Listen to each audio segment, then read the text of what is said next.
সবজি কাটতেছি আর বুবলি আপুর ভিডিও দেখতেছি। উনি ইফতার বিতরণ করে আর সাংবাদিকের সামনে বলতেছে যারা শাকিব ইয়ান আছে ঈদে শাকিব খানের সিনেমা দেখার পরে নাকি তারা ঈদে এত আনন্দ পায় না, সিনেমা দেখে তারা যতটা আনন্দ পায়। নাউজুবিল্লাহ।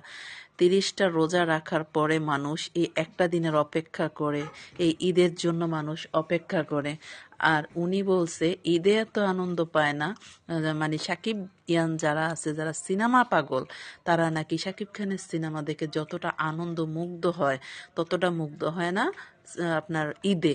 তো নাউজুবিল্লাহ, উনি তো মুসলিম, উনি তো একজন মুসলিম মানুষ।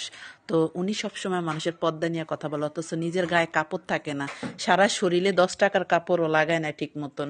তো যাই হোক, এগুলি নাই বললাম।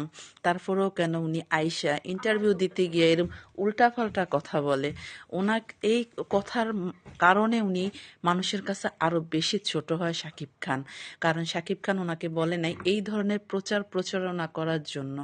উনি যে সমস্ত কথা বলে ইন্টারভিউতে এসে, নিজেকে এমন মিলে প্রেজেন্ট করে, মনে হয় কবিতা আবৃত্তি করে, আর না হলে গরুর রচনা শুরু করে। তো যাই হোক, ওনার এই বক্তব্যের পরে কিছু পাবলিক, বলতে 90% পাবলিক ওনাকে যেই পরিমাণ আপনার ডিটারজেন্ট পাউডার দিয়ে ধুইছে, কমেন্টগুলি আপনাদেরকে আমি এক এক করে দেখাবো। আশা করি আপনাদের ভালো লাগবে।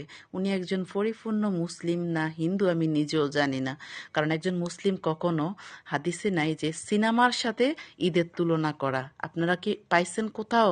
তাহলে কমেন্টের মাধ্যমে জানান। ওনার হেদায়েত দেখ আল্লাহ।